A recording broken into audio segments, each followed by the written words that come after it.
तो तमिलनाडु और पश्चिम बंगाल में आप जानते हैं वोटिंग चल रही है और ऐसे में सबसे बड़ी अपडेट आपको दे दें, तमिलनाडु में दोपहर 1 बजे तक 56.81% वोटिंग हुई है, तो वहीं पश्चिम बंगाल में दोपहर 1 बजे तक 62.18% वोटिंग हुई है। ये वोटिंग परसेंट इस वक्त हम आपको बता रहे हैं। तमिलनाडु में सभी 234 सीटों पर वोटिंग इस वक्त हो रही है, तो वहीं 56.81% वोटिंग दोपहर 1 बजे तक हुई है, यानी कि अब से 1 घंटे पहले तक जितनी वोटिंग परसेंट हुई है वो हम आपको बता रहे हैं। इसी के साथ पश्चिम बंगाल में क्योंकि 2 चरण में मतदान हो रहे हैं, फर्स्ट फेज की वोटिंग आज हो रही है, सेकंड फेज की वोटिंग 29 तारीख को होगी, लेकिन आज आप देखिए दोपहर 1 बजे तक पश्चिम बंगाल में 62.18% वोटिंग हो चुकी है। ये वोटिंग परसेंट हम आपको दोपहर 1 बजे तक का बता रहे हैं और आप जानते हैं कि अभी भी लगातार लोग घरों से बाहर निकल रहे हैं, वोट कर रहे हैं। भारत 24 भी आपसे अपील करता है कि आप भी घरों से बाहर निकले, वोट कीजिए,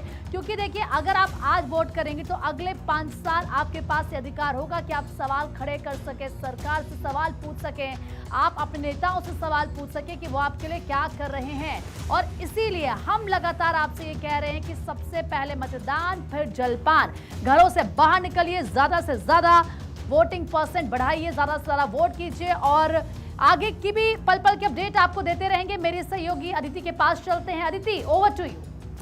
बिल्कुल प्रीति, देखिए तमिलनाडु में दोपहर 1 बजे तक 56.81% वोटिंग हो चुकी है। आधा दिन निकल चुका है और लगभग आधी वोटिंग हो चुकी है। और आप देखिए पश्चिम बंगाल में दोपहर 1 बजे तक 62.18% वोटिंग, और अभी तो दोपहर के 1 बजे हैं। तो आपको फिर बता दें कि वोटिंग प्रक्रिया चल रही है। तमिलनाडु में एक फेज में सारी सीटों पर वोटिंग है और वहां पर 1 बजे तक 56.81 यानी लगभग 57% वोटिंग हो चुकी है। पश्चिम बंगाल पहला फेज है, दूसरा फेज 29 को है और इस पहले फेज में 154 सीटों पर वोटिंग है और इन 154 सीटों पर अब तक अगर एवरेज देखें तो 62.18% वोटिंग हो चुकी है। तो आप देखिए ये चुनाव जारी है और फिर देखिए गुजरात और महाराष्ट्र में उपचुनाव भी जारी है। गुजरात में जो उमरेठ में भी दोपहर 1 बजे तक 47.14% वोटिंग हुई है और महाराष्ट्र में भी दोपहर 1 बजे तक 29.67% वोटिंग हो चुकी है।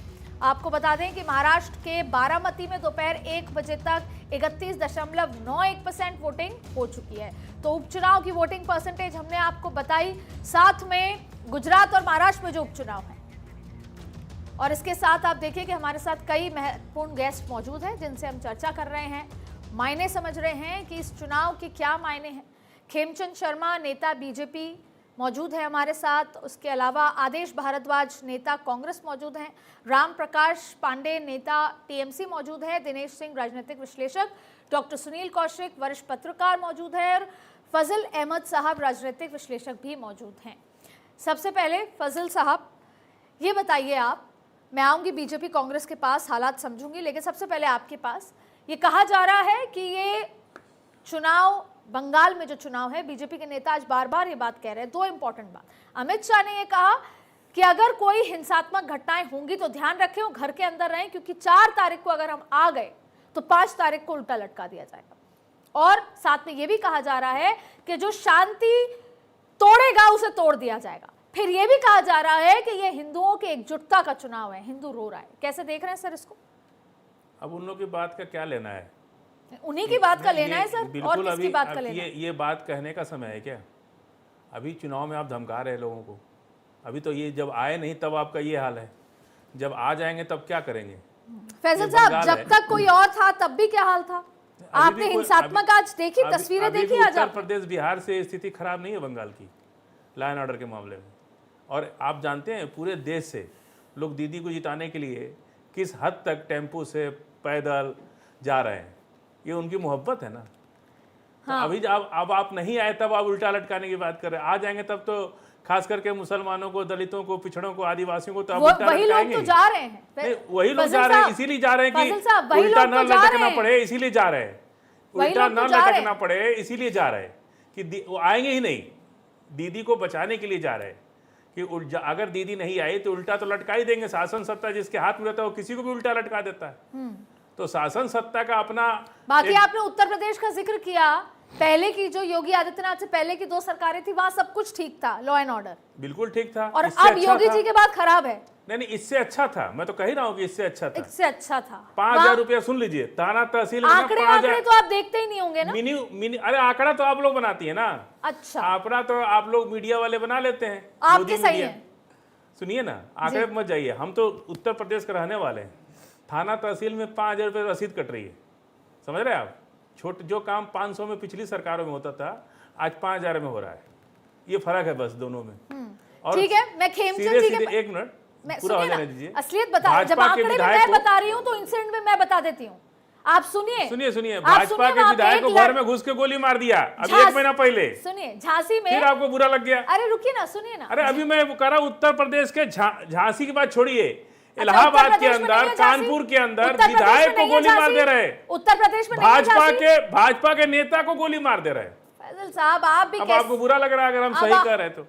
फैजल साहब, नहीं सुनना है तो कोई बात नहीं है। थोड़ा पढ़ लिख ले। अरे हम पढ़ के ही आए, हम तो आंकड़े समझ आते हैं। हम लोग 24 आप स्टूडियो में रहती हैं, हम लोग जमीन पे रहते हैं। सुनिए, आप स्टूडियो में रहती हैं, हम लोग फील्ड में रहते हैं। हाँ। हम लोग रोज दिन भर में 100 मामले देखने होते हैं। थोड़ा काला चश्मा उतारिए, आप जो उधर से आता है बीजेपी कार्यालय से, आप वो पढ़ती हैं। हम लोग जनता की भावना पढ़ते हैं। जो व्यक्ति तैयारी करके नहीं आता ना, वो मीडिया के ऊपर आ जाता है। यही तो बात है जो तैयारी करके नहीं आता। आपके हिसाब से बोले तो तैयारी करके आए हैं। जो तैयारी हम आपके हाथ मिलाए तो हम तैयारी करके आए हैं, और नहीं मिलाए तो हम तैयारी करके नहीं आए हैं। सुनील कौशिक साहब, क्या है कि आज तो बंगाल पे बात होनी चाहिए, लेकिन मैं क्योंकि बात जिक्र उठी है उत्तर प्रदेश से, झांसी में एक लड़की को बाइक से 2 लड़के आते हैं और उसकी चुन्नी खींच के ले जाते हैं। वो रपट लिखाने जाती है तो कोई यादव साहब होते हैं और वो उस लड़की के माँ बाप को ये समझाते हैं, ब्याही को ये समझाते हैं, चुपचाप घर चले जाओ, कॉलेज छुड़वा दो, वरना रपट तो नहीं लिखेंगे। ये है अखिलेश यादव की सरकार की, और मैं वहां पे रिपोर्टिंग करने गई हूँ। तो ऐसा है, लिखी पढ़ी बातों पे बात नहीं कर रही हूं मैं। एनीवे, मैं आपके पास सुनील कौशिक साहब, ऐसे तो 50 उदाहरण अभी सुनील बता कौशिक सकते साहब, ये बताइए, जो हालात चल रहे हैं, जो हिंसा चली टीएमसी और इन तमाम चीजों के बीच में, इन तस्वीर को कैसे देख रहे हैं आप? नहीं, देखो, हिंसा तो अभी की नहीं है। यदि आप 4 दशक की आप चर्चा करेंगे, समीक्षा करेंगे, तो हर बार हर चुनाव में वहाँ हिंसा होती है। चाहे वो पंचायत के चुनाव हों, चाहे लोकसभा के चुनाव हों, चाहे विधानसभा के चुनाव हों। बहुत पीछे जाएंगे तो बड़ी बात हो जाएगी। 2011 से भी आप तुलना कर लीजिए कि 2011 में जब टीएमसी की सरकार आई तब वाम दलों से सीधी टक्कर थी, और 2011 के खून खराबे को आप देखिए कि चुनाव के बाद जब टीएमसी की सरकार आ गई, उसके बाद 300 लोगों की हत्या हुई वहाँ, और वो राजनीतिक कार्यकर्ताओं की हत्या हुई। हत्या अलग व्यवस्था है, लेकिन ये राजनीतिक कार्यकर्ताओं की हत्या हो रही है, तो ये बहुत महत्वपूर्ण है कि केवल राजनीतिक। और 2016 का तो चुनाव एक तरफा था, और इसलिए एक तरफा होने के बावजूद भी आप देखिए उसमें भी हत्याएं नहीं रुकी। 2021 में आकर के जो वाम दल और कांग्रेस लगभग शून्यता की ओर चले गए, भारतीय जनता पार्टी को 70 से ज्यादा सीटें मिली, और भारतीय जनता पार्टी 2021 के चुनाव में टक्कर में आई। और टक्कर में आने के बावजूद देखिए, देश में केंद्र में भाजपा की सरकार, और 2021 में भी 72 राजनीतिक हत्याएं चुनाव के बाद हुई।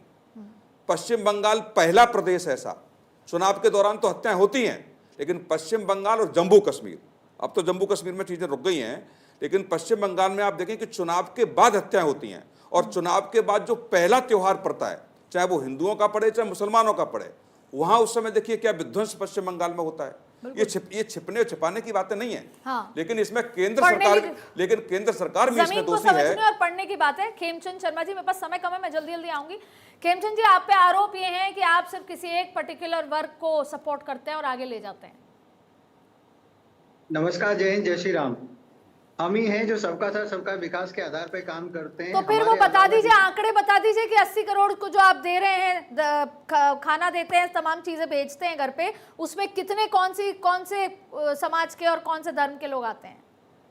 मैडम, मैं पुनः रिपीट कर रहा हूँ, सिर्फ भारतीय जनता पार्टी है जो सबका साथ सबका विकास, या फिर आप कह सकते हैं इंडिया गठबंधन के लोग हैं जो सबका साथ सबका विकास के आधार पर आदरणीय प्राइम मिनिस्टर मोदी जी के विजन के अनुसार काम कर रहे हैं।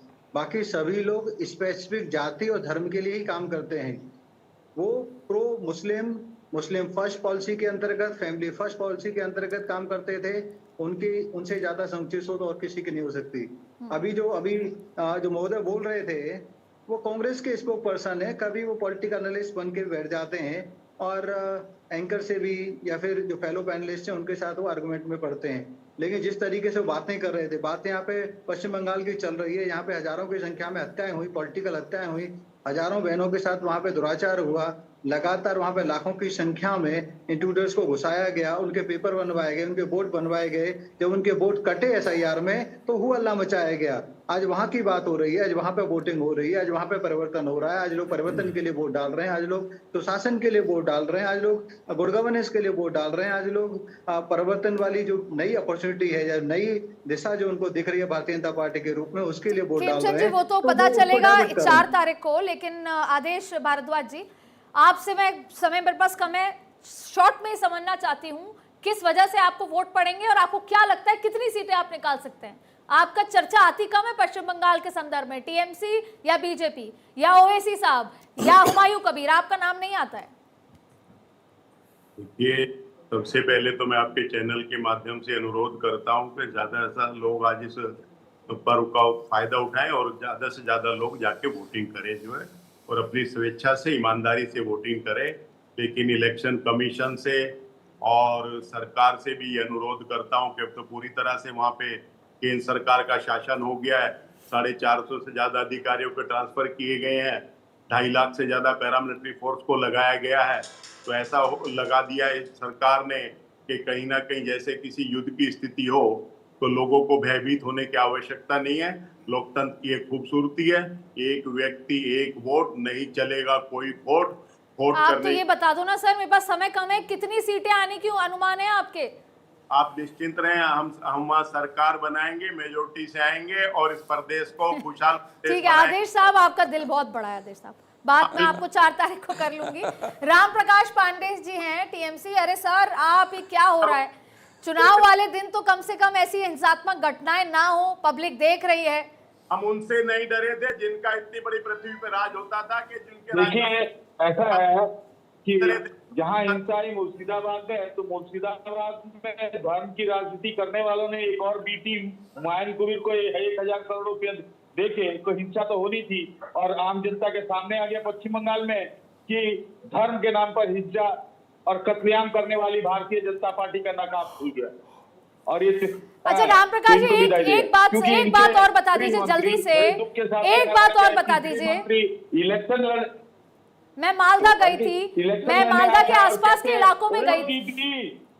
थोड़ा सुन लो, ये जो भाषा बोले हैं पश्चिम बंगाल में, इस भाषा का क्या तमाशा इनको लगेगा कि ये सोच भी नहीं पाएंगे कि एक चुनी हुई मुख्यमंत्री, वो भी महिला, और महिला सशक्तिकरण का बात करते हैं, उसको बोलते हैं और दीदी।